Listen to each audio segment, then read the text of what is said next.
Señores estudiantes de la asignatura de Fisiología Animal, mediante esta presentación vamos a desarrollar el subtema número 2, correspondiente a la unidad temática número 1 de nuestra asignatura, la cual se relaciona a la fisiología especial del movimiento animal. En esta oportunidad vamos a desarrollar conceptos importantes relacionados con la estática y dinámica del movimiento en los animales. El objetivo principal que pretenderemos alcanzar en esta clase es describir las distintas modalidades del movimiento de los animales domésticos, tanto en su fase de equilibrio estático o estacionario. Primero que todo tenemos que hacernos la siguiente pregunta, como punto de partida. ¿Cómo podemos definir lo que es la estática en el cuerpo de los animales? Y vamos a mencionar que el mantenimiento de la posición de equilibrio en las diferentes especies animales de distinta forma depende básicamente de tres factores: de la disposición general del aparato locomotor,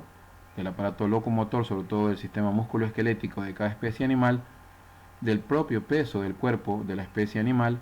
y de las condiciones de vida del individuo, es decir, el efecto que ejerce también el ambiente exterior que constituye el hábitat de cada especie animal. Así podemos mencionar nosotros que una buena cantidad de vertebrados superiores pertenecientes a la orden Mammalia o mamíferos son cuadrúpedos, es decir, que para movilizarse o desplazarse se utilizan o lo hacen fundamentalmente utilizando sus cuatro extremidades, las dos extremidades anteriores y las dos extremidades posteriores o pélvicas. Algo muy importante que hay que señalar es que los efectos estáticos de la contracción muscular dan lugar u originan actitudes que permiten a los animales permanecer por cierto tiempo en estados de reposo relativo, bien sea que ellos se encuentren en estación o en pie, o en otra posición adecuada, o bien apoyados en cierto modo a otro animal o a un objeto cualquiera. Es decir, que el organismo de los animales, el cuerpo animal, muy especialmente de los cuadrúpedos, la constitución de ellos responde a los principios fundamentales de la estática, como hemos conversado o analizado en clases anteriores. Los principios de la biomecánica, que es la aplicación de los principios o leyes y de los mecanismos que estudian el movimiento de los cuerpos, también se aplican para el cuerpo de los animales. En este caso, el estudio de la estática y la dinámica. Algo muy importante que tenemos que señalar es que en el caso de los animales cuadrúpedos, desde el punto de vista biomecánico, la constitución de conjunto de su cuerpo responde a un modelo conceptual, a un modelo teórico que se llama el puente de arco tenso de Gray y de Schlichter.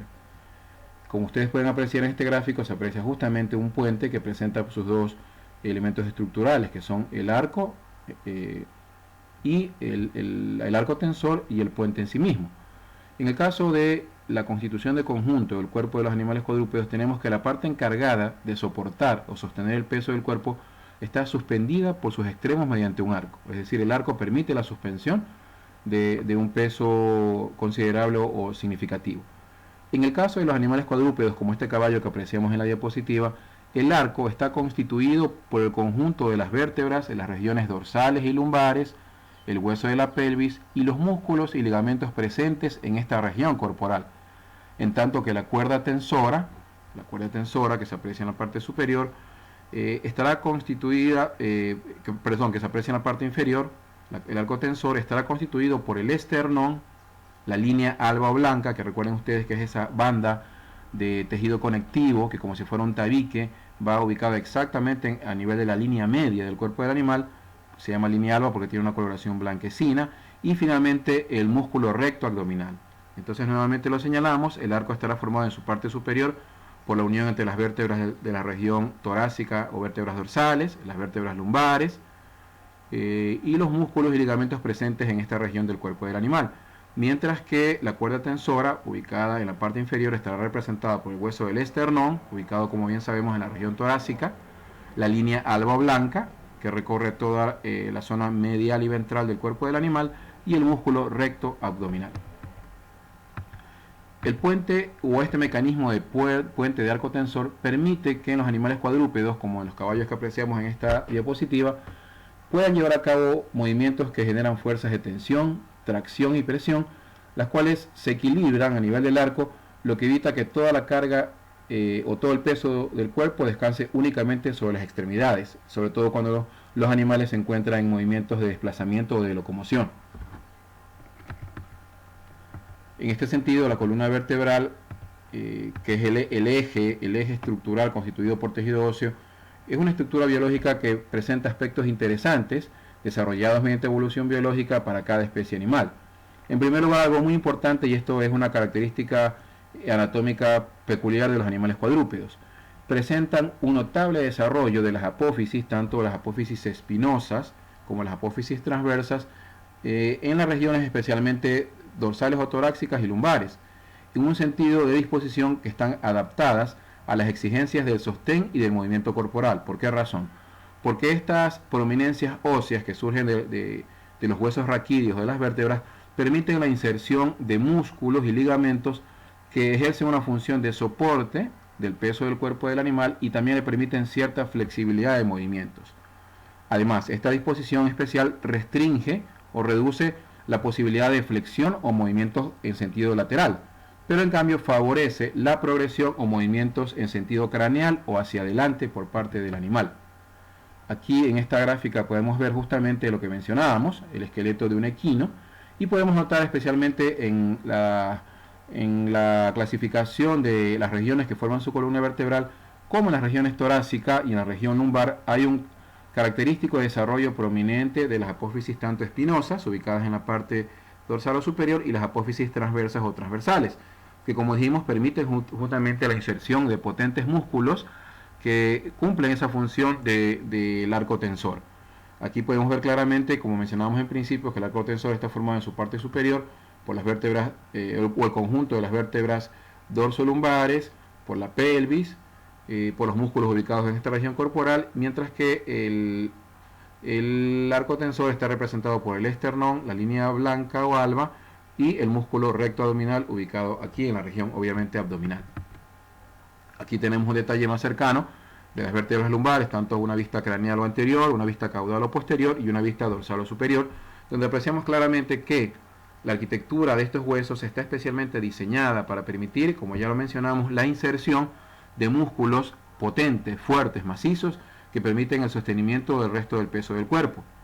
Y tanto en el caso de las apófisis espinosas como también y especialmente las apófisis transversas, que en la región lumbar alcanzan su mayor desarrollo en cuanto a longitud y anchura también, para permitir el adosamiento, la inserción de potentes masas musculares en la región de la grupa o del lomo del animal. Aquí podemos apreciar justamente lo que se señala, cómo está pintado el gráfico de la estructura ósea de los equinos y cómo se cumple justamente la constitución de conjunto con el principio del arco tensor. ¿Cuál es la diferencia clásica o básica entre los animales que mantienen una estación bípeda, es decir, que mantienen una posición corporal sustentada sobre sus extremidades inferiores o pélvicas, como ocurre con el caso de nosotros, la especie humana y algunas especies de primates, y en el caso de los cuadrúpedos, que sabemos que son vertebrados que sustentan el peso de su cuerpo sobre sus cuatro extremidades, sobre las dos anteriores y sobre las dos posteriores? Básicamente esa diferencia consiste en que en el caso de los individuos cuadrúpedos hay un mayor desarrollo, como hemos venido diciendo, de las apófisis de las vértebras torácicas, cuya longitud en los cuadrúpedos está en conexión con el soporte del peso de la cabeza. Es decir, las vértebras de la región torácica tienen este notable desarrollo de sus apófisis espinosas, muy especialmente y particularmente en este caso, para permitir también la inserción de músculos y ligamentos que favorecen los movimientos de flexión y de extensión de la cabeza. Debemos recordar que en el caso de los mamíferos, generalmente hay, desde el punto de vista anatómico, una distribución irregular del peso, si consideramos un plano transversal. ¿Qué quiere decir esto? Que en la región, si colocamos la línea imaginaria del plano transversal, tenemos que la mitad anterior del cuerpo de los cuadrúpedos generalmente representa en peso un 60% de la totalidad del peso del cuerpo, en tanto que la región posterior o caudal corresponde a un 40%. ¿Por qué razón? Porque la cabeza, en el cual sabemos que es una bóveda que contiene a los órganos centrales o más importantes del sistema nervioso del animal, tiene un mayor peso. Por lo tanto, también es muy importante para este diseño biomecánico el desarrollo de las apófisis espinosas y transversales en las vértebras torácicas que permitan este adosamiento, esta inserción de la musculatura cervical para poder permitir los movimientos naturales en la región de la cabeza de los animales cuadrúpedos. La columna vertebral en los animales cuadrúpedos puede ser comparada o es equivalente a una barra flexible, debido a la combinación que hay entre la maciza o potente musculatura, que hemos dicho ya que se inserta a nivel de las regiones dorsal y lumbar,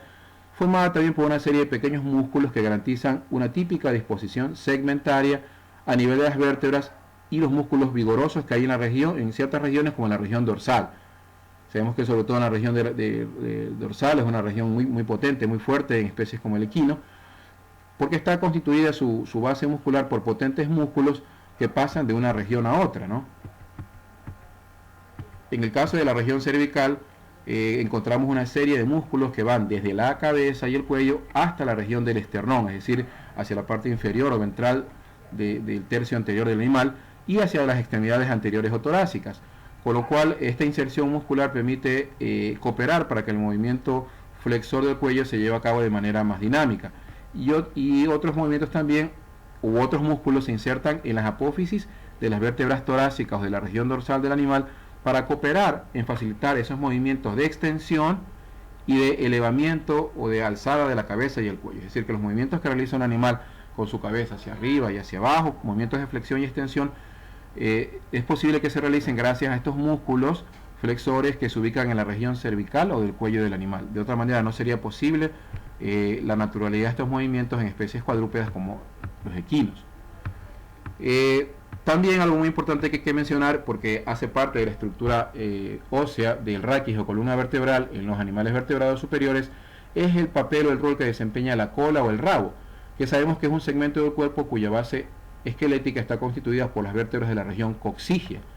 que en la mayoría de vertebrados tiene un tamaño relativamente reducido y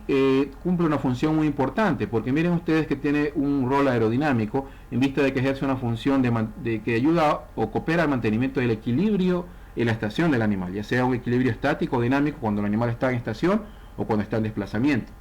En otras especies animales mamíferas como los marsupiales, en el caso específico de este canguro que podemos ver aquí, su cola tiene un notable desarrollo, es una cola de una longitud importante y de una inserción de tejido muscular potente que le permite inclusive al animal utilizar a su cola como una especie de palanca que le permite impulsarse en movimientos progresivos hacia adelante. También tenemos el caso de animales de granja o de interés pecuario como son los equinos y los bovinos, que obviamente la cola es un órgano también que les permite a ellos pues un mecanismo de defensa contra la presencia de ciertos ectoparásitos o parásitos externos. En el caso de las extremidades de los animales cuadrúpedos también tienen una disposición morfológica especial que facilita las funciones de locomoción o de movimiento. ¿Por qué razón? Porque las extremidades están adaptadas entonces al mantenimiento de un sistema de equilibrio en el cuerpo de los cuadrúpedos, porque se constituyen también en un sistema de sostén del cuerpo contra la fuerza de la gravedad. Recordemos que todos los seres vivos y los inertes que nos encontramos también en la biosfera, en nuestro planeta Tierra, no podemos escapar de la poderosa influencia de la fuerza de la gravedad que nos atrae siempre hacia el centro de la Tierra. Al mismo tiempo que por el grado de articulación particular que presentan tanto las extremidades anteriores o torácicas como las posteriores o pélvicas, con relación al cuerpo del animal, ejecutan funciones específicas, como en el caso de las extremidades anteriores o torácicas, una función de amortiguamiento. Aquí podemos apreciar nosotros en esta secuencia este jinete como está saltando una valla, un obstáculo con el caballo, y en el momento en que el animal cae hacia después de que vence o supera la barrera de la valla, como sus extremidades anteriores ejercen una función de amortiguamiento, de soporte de todo el peso del animal en ese momento. Mientras que en la secuencia siguiente, la siguiente imagen, se aprecia más bien cómo las extremidades posteriores o pélvicas ejercen un efecto impulsor de palanca que empuja el cuerpo del animal para vencer la gravedad y poder, en este caso, saltar o vencer la valla y poder llevar a cabo el vencimiento de este obstáculo. Es decir, que tanto en su estructura esquelética como muscular, las extremidades anteriores y las posteriores tienen diseños específicos que permiten estas funciones particulares de la locomoción o movimiento de los animales. Y es una característica que comparten en común la mayoría de mamíferos, de vertebrados superiores cuadrúpedos, como los felinos, los cuales son animales que también tienen una agilidad natural para llevar a cabo gran cantidad de movimientos en desplazamiento o locomoción progresiva. En el caso del salto, como estamos viendo este tigre, este puma, cómo se impulsan con fortaleza y agilidad al mismo tiempo a partir de sus miembros posteriores para poder ejecutar el salto, ¿verdad? que es realmente una acción importante para ellos, que son especies depredadoras dentro de su ecosistema. Nuestros perros también son capaces de llevar a cabo esa función. Vemos aquí este perro apoyado en sus extremidades posteriores, gracias a la potente musculatura de dichos miembros, para poder impulsarse mediante el mecanismo de palanca hacia adelante. Inclusive también rumiantes de vida silvestre como este antílope o esta gacela, que también está ejecutando este salto para poder quizás escapar de la persecución de algún depredador. Tenemos que también señalar algo muy importante, que pese a que obviamente hay una articulación de los huesos, especialmente largos, que constituyen las extremidades anteriores en relación al tronco del cuerpo del animal, esta conexión es mayormente de carácter muscular, lo cual le proporciona justamente la facultad de ejercer esa función del sistema amortiguador de los choques, semejante a un resorte, como vemos también en esta secuencia, nuevamente este caballo que está venciendo esta valla, este obstáculo, y en el momento en que cae, tenemos que las extremidades anteriores están soportando totalmente el peso del cuerpo, no solo del animal, sino también del jinete en esta secuencia hípica, ¿verdad? Esta conexión muscular autónoma, en cierto modo, que tienen las extremidades anteriores en los animales cuadrúpedos, les asegura una evidente libertad de movimientos, aunque al no poseer una conexión articulada totalmente sólida, tienen limitado el movimiento, es decir, no pueden ejecutar movimientos en todas las direcciones. Básicamente los movimientos, acuérdense ustedes, que son de aducción y de abducción, en sentido de lateralidad o de medialidad. Este tipo de conexión muscular de las extremidades anteriores permite un movimiento en sentido craneal o hacia adelante, o caudal o en sentido posterior del hueso de la escápula, el hueso que forma la base ósea de la región de los hombros de los animales, que permite una propulsión, es decir, un efecto de palanca, de tracción de fuerza hacia adelante, y un movimiento dorsal o ventral causado por el impacto con la superficie terrestre. Quiere decir esto entonces que el hueso de la escápula justamente es un hueso que tiene la inserción de potentes masas musculares que le permiten soportar, absorber el impacto provocado por acciones como la que vemos aquí en esta imagen del caballo saltando, y que en este momento está soportando todo el peso de su cuerpo sobre sus miembros o extremidades anteriores. En el caso de las extremidades posteriores tenemos una situación distinta, porque la articulación ósea de la región de la cadera, constituida básicamente por la cabeza del hueso fémur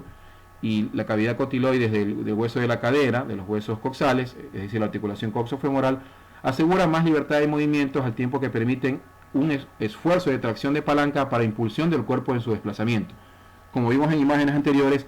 la inserción de potentes músculos en la región del muslo, sobre todo, le garantizan esa fuerza de tracción que las extremidades posteriores o pélvicas pueden llevar a cabo, de tal forma que pueden impulsar todo el peso del animal hacia adelante en una sola secuencia. Es decir,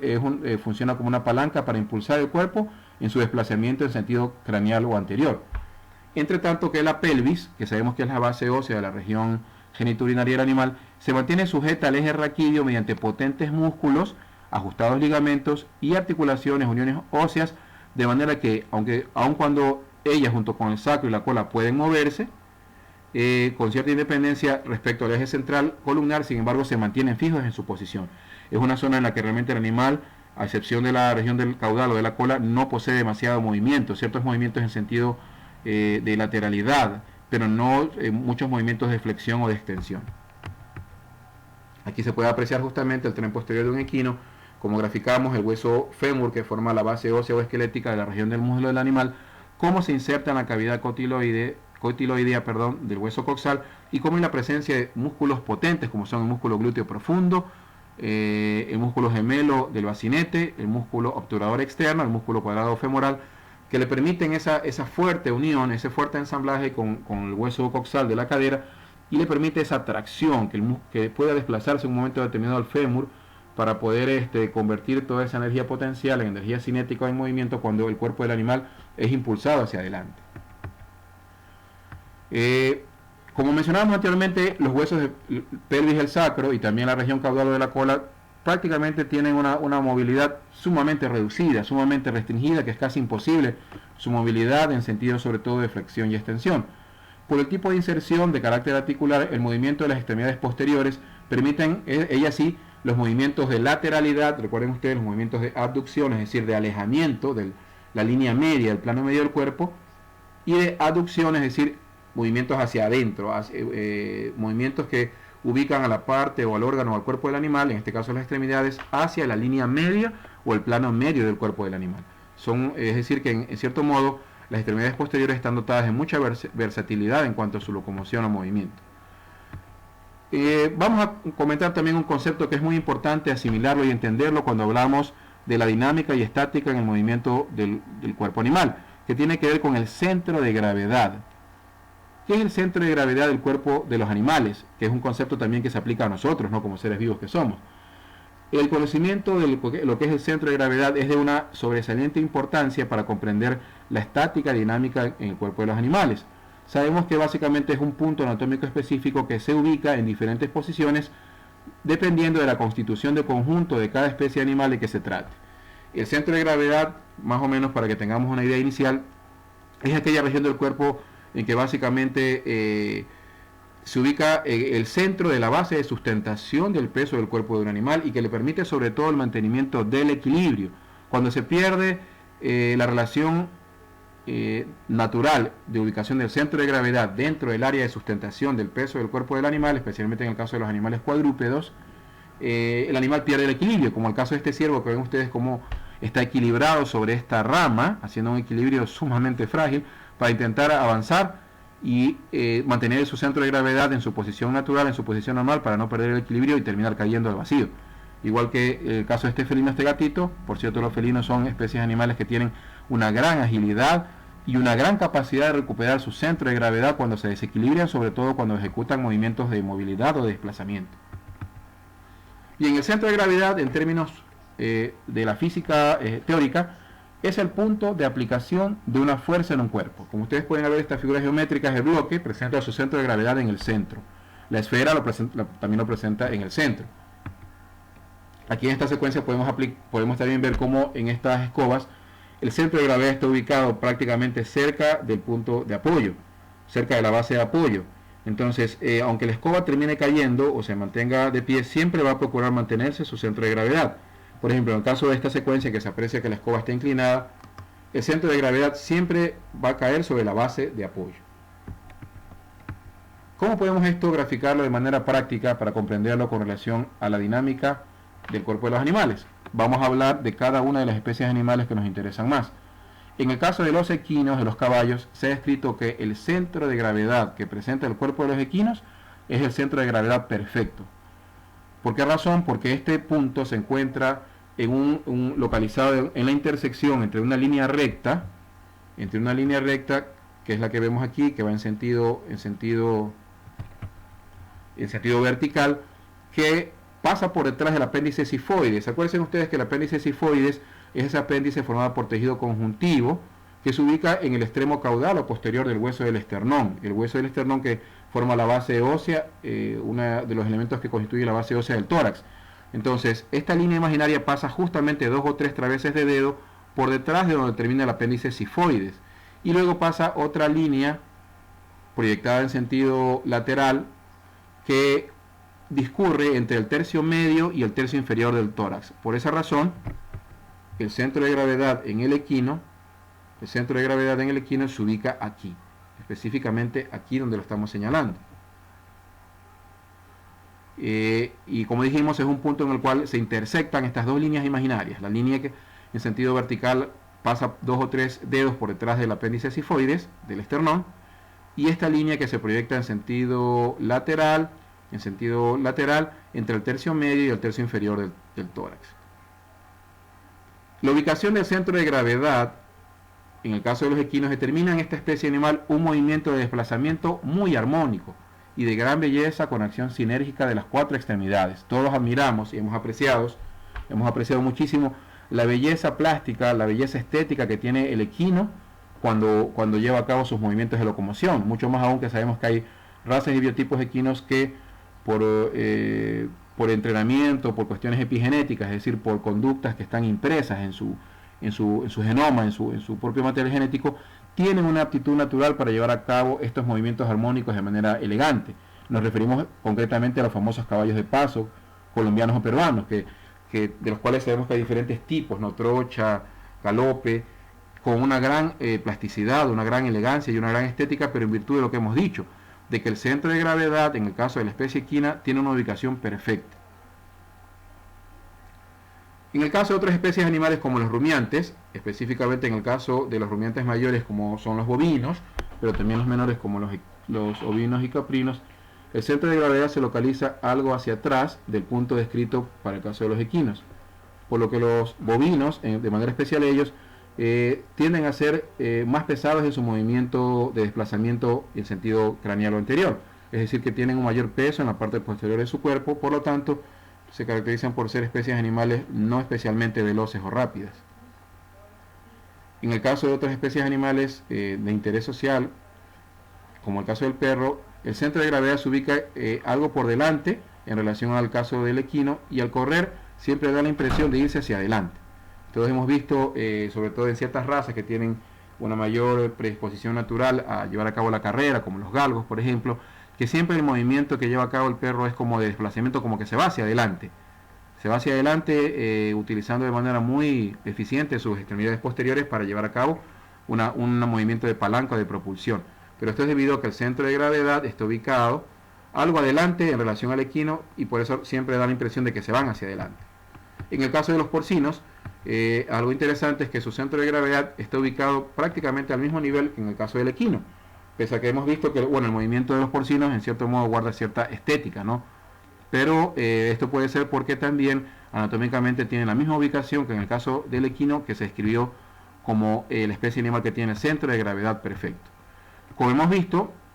la variable ubicación del centro de gravedad en el cuerpo de los animales determina la aptitud natural que estas especies animales tengan para el movimiento. Inclusive esto ha determinado también el aprovechamiento de estas facultades para beneficio de nosotros los seres humanos. En el caso, por ejemplo, de los equinos, debido a su centro de gravedad perfecto, y a su capacidad para moverse de manera ágil, pueden llevar a cabo acciones de tiro y de velocidad. Es decir, un equino tiene también fortaleza para jalar una carreta, un carretón, y también para ser utilizado para propósitos deportivos, como las carreras ecuestres, ¿verdad? La hípica, o como vimos ya, también para la práctica de ciertas disciplinas deportivas, como son los animales que practican paso. En el caso de los bovinos, por ser su movimiento más lento, su movimiento de desplazamiento, sobre todo en sentido craneal o anterior, muy lento, son más apropiados para ser utilizados para funciones de tracción o de arrastre de peso, es decir, para el tiro de un arado, de una carreta, de un carretón. Hemos visto los bueyes, que son machos que se castran y que se utilizan especialmente para estos propósitos, mientras que los perros, como este galgo que aparece aquí, miren ustedes en esta secuencia, dada su gracilidad y la ubicación de su centro de gravedad hacia adelante, que les da una gran propulsión, se utilizan sobre todo para prácticas de velocidad. También conocemos que hay razas especialmente criadas y entrenadas para la cacería. Bien, vamos a referirnos ahora a la posición de equilibrio. ¿Qué es la posición de equilibrio en las especies animales? Sean bípedas como este caballo, bípedos como nosotros o como nuestros parientes los primates, o un animal cuadrúpedo como es el caso de este caballo. La posición de equilibrio se mantiene cuando la línea de gravedad o el centro de gravedad del cuerpo del animal cae dentro del área de la base de sustentación del cuerpo del animal. ¿Qué quiere decir esto? La base de sustentación estaría formada por una zona imaginaria que abarca toda el área que cubren las extremidades del animal. Esto quiere decir entonces que las especies animales cuadrúpedas, por desplazarse, soportar su peso y desplazarse utilizando sus 4 extremidades como este caballo, tienen una base de sustentación mucho más amplia, mucho mayor que nosotros, los seres humanos, que somos seres bípedos, que nos mantenemos en posición erguida, utilizando sobre todo nuestras extremidades inferiores o pélvicas, y eso determina que nuestra área de sustentación o base de sustentación sea reducida. Por eso nuestro movimiento tal vez no es tan rápido como otras especies animales, como los equinos, como felinos muy rápidos como el guepardo, por ejemplo. No podemos alcanzar esas velocidades, porque nuestra base de sustentación es reducida y tenemos la necesidad siempre de mantener nuestro centro de gravedad, que en el caso de nosotros, como se aprecia aquí, está ubicado en la región pélvica. El centro de gravedad o la posición de equilibrio vemos que puede variar en función de cómo varía el plano de proyección en el cuerpo del animal, sea que el animal se encuentre en un equilibrio estático, es decir, un animal parado en estación, o equilibrio dinámico, que es decir, cuando el animal se encuentre desplazándose, puede ser trotando, corriendo, galopando. Lo importante es que siempre se mantenga dentro de la base de sustentación el centro de gravedad. Si un animal lleva a cabo un movimiento brusco, intempestivo, por ejemplo, en el sentido de lateralidad, puede que en ese momento pierda el centro de gravedad y pierda también su equilibrio. Por esa razón se dice que para el mantenimiento de la posición de equilibrio, bajo ningún concepto el centro de gravedad puede desplazarse por fuera de la base de sustentación, ya que esto provocaría la caída del animal por pérdida de equilibrio. Como dijimos ya, por la amplitud de la base de sustentación, los vertebrados cuadrúpedos, como los bovinos, los equinos, los porcinos, los felinos, tienen una base de sustentación más amplia y más confiable que la de nosotros, que somos seres bípedos. Vamos también a describir qué es el concepto de estación, un término que es muy importante para ustedes que están en proceso de formación como zootecnistas, sepan cuando alguien les diga en qué momento, cuándo el animal está en estación. Bueno, la estación es la posición de equilibrio natural en el cuerpo de los animales, cuadrúpedos específicamente, en la cual la proyección vertical del centro de gravedad se sitúa dentro de la base de sustentación, como se aprecia en el caso de este felino. Él tiene su centro de gravedad ubicado, como dijimos, en este punto de intersección, y este centro o punto de gravedad se localiza dentro de su base de sustentación. Como es un animal cuadrúpedo, pues tiene una base de sustentación amplia. Entonces, esto permite el mantenimiento del cuerpo en estado inmóvil y perfectamente sustentado su peso sobre las extremidades extendidas, las anteriores y las posteriores.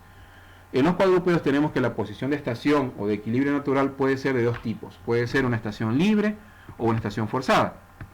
¿Cuándo es estación libre? Pues el ejemplo más típico para comprender esta posición de equilibrio es la que adopta el caballo, ya que a pesar de ser un animal que tiene un animal cuadrúpedo que utiliza 4 extremidades para apoyarse en el suelo, afirmarse en el suelo, generalmente cuando él está parado libremente sin llevar a cabo ningún tipo de movimiento o desplazamiento, utiliza únicamente 3 extremidades, mientras que la extremidad restante, que generalmente casi siempre es una extremidad posterior o pélvica, puede estar semiflexionada y apoyada en el borde anterior del casco de la pezuña. Y esta posición es típica. Yo les invito a que ustedes la próxima vez que vean un caballo que esté tranquilo, que se lo haya amarrado, vean cuál es la posición que adopta. Siempre él está flexionando de manera alternativa una extremidad posterior, primero la del lado derecho, luego la del lado izquierdo. Este tipo de estación libre garantiza a los animales el descanso en pie, incluso el dormir. Es decir, que hay especies animales cuadrúpedas, como es el caso de los équidos, no solamente el caballo, sino también los asnos, las cebras,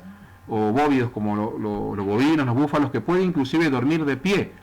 porque esta estación libre les permite a ellos utilizar de forma alternada una extremidad posterior para que esté descansando o trabajando de una forma alternativa. La estación forzada, en cambio, es cuando el animal, sobre todo cuando él va a romper el equilibrio estático en que se encuentra y va a llevar a cabo un movimiento de desplazamiento, cuando sus 4 miembros de extremidades sostienen de manera proporcional su peso. Es la posición típica natural de la mayoría de mamíferos, como apreciamos aquí, en el caso de este tigre blanco de Siberia, en el caso de esta vaca Holstein, en el caso de estas cebras que se están acicalando, de este camello, de este rinoceronte. Todos se encuentran en una estación forzada o forzosa porque están utilizando el soporte de sus 4 extremidades para poder sostener el peso de su cuerpo. En el caso de seres como nosotros y nuestros parientes cercanos, los primates superiores como los gorilas, mantenemos una estación bípeda porque, como dijimos ya, sustentamos el peso de nuestro cuerpo sobre nuestras extremidades inferiores o pelvianas. Esta estación básicamente corresponde a nosotros, corresponde a nuestros parientes cercanos que son los primates y algunas aves, y depende de esta verticalidad, el mantenernos en esta posición erguida vertical, depende básicamente en nosotros y en los primates del mantenimiento de esta posición debido a la arquitectura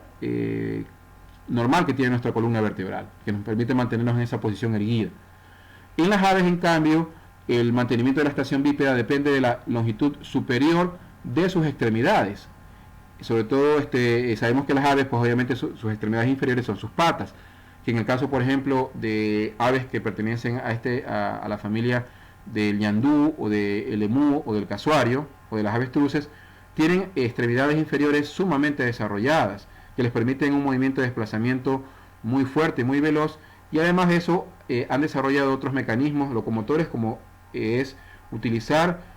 o crear un aumento en su base de sustentación al flexionar los metatarsos hasta apoyar los tarsos en el suelo. Eso les permite a ellos una tracción adicional, es decir, una fuerza de palanca posterior que les permite impulsarse hacia adelante. Por eso es que la avestruz es muy rápida, Tenemos también el caso del ave correcaminos, que es sumamente rápida por poder utilizar estos mecanismos biomecánicos para poder generar un impulso adicional, como se aprecia aquí en esta secuencia. Entonces, concluyendo, podemos decir que la posición de estación, ya sea que el animal esté en una estación libre o forzada, o de equilibrio estático, cuando el animal se encuentra a pie sin desplazarse, se produce cuando éste está en reposo o un estado de inmovilidad relativa. ¿Por qué decimos que es una inmovilidad relativa y no una inmovilidad completa o absoluta? Porque aunque el animal externamente se lo vea que está parado, está de pie en reposo o en estación libre, apoyando su peso sobre tres extremidades, mientras que una de las extremidades posteriores está flexionada o semiflexionada. Sin embargo, el animal se encuentra llevando a cabo cierto tipo de movimientos, algunos de carácter involuntario, como pueden ser los movimientos respiratorios a nivel de su abdomen, contracciones musculares tónicas de la musculatura esquelética, movimientos de sus mandíbulas, en el caso, por ejemplo, de los bovinos, cuando ellos están ejecutando los movimientos de masticación alternada, están llevando a cabo la rumia de los alimentos que consumen, o el parpadeo que llevan a cabo, y sin tomar en cuenta además ciertos, obviamente, actividades funcionales internas que llevan a cabo sobre todo a nivel de sus órganos viscerales, movimientos o actividad mecánica muscular del corazón, de su sistema digestivo, de su aparato genitourinario. Entonces nosotros decimos que el mantenimiento de posición de la estación, recuerden ustedes, ya sea esta libre o forzada, conlleva también a fijar articulaciones de las extremidades mediante dispositivos ligamentosos y musculares, de manera que las musculaturas flexoras y extensoras de las extremidades actúen de una manera sinérgica, de una manera sincrónica, con un consumo mínimo de energía. ¿Qué quiere decir esto? Que las extremidades en los animales cuadrúpedos tienen que poseer un conjunto de músculos y ligamentos que les permitan fortaleza para poder ayudar a sostener el peso del cuerpo del animal, pero al mismo tiempo una flexibilidad, una agilidad dinámica para poder llevar a cabo una serie de movimientos que le permitan justamente asegurar la posición del cuerpo del animal con un consumo mínimo de energía. Es por eso que animales cuadrúpedos como los equinos, los bovinos, pueden mantener su posición en estación libre, llevando a cabo esa estrategia de solamente sustentar el peso de su cuerpo sobre tres extremidades mientras la otra está semiflexionada. ¿Por qué tienen que hacer eso? Porque el mantenimiento de la posición estática en estación puede producir al principio cansancio de las estructuras musculares y ligamentosas, y al final, si esa posición se mantiene por un periodo de tiempo prolongado, demasiado largo, termina convirtiéndose en fatiga muscular en el tiempo que el animal tiene que sostener el peso de su cuerpo para resistirse a la fuerza de la gravedad. El tiempo de presentación de la fatiga muscular en diferentes especies de animales va a depender fundamentalmente de dos factores sustanciales. Primero es la angularidad de sus articulaciones y segundo el aplomo de las extremidades. Obviamente que el peso del cuerpo también es un factor decisivo, porque obviamente un animal que tenga un mayor peso corporal, seguramente su capacidad de resistencia osteomuscular y ligamentosa de sus extremidades anteriores y posteriores va a ser menor que un animal que tenga menor peso. Pero por esa razón, como hemos dicho ya, las extremidades de los animales tienen estas estructuras musculares y ligamentosas que le permiten al mismo tiempo llevar a cabo esta función de sostén y también facilitar cierto tipo de movimientos que garantizan sobre todo el movimiento en desplazamiento o en locomoción de las especies animales.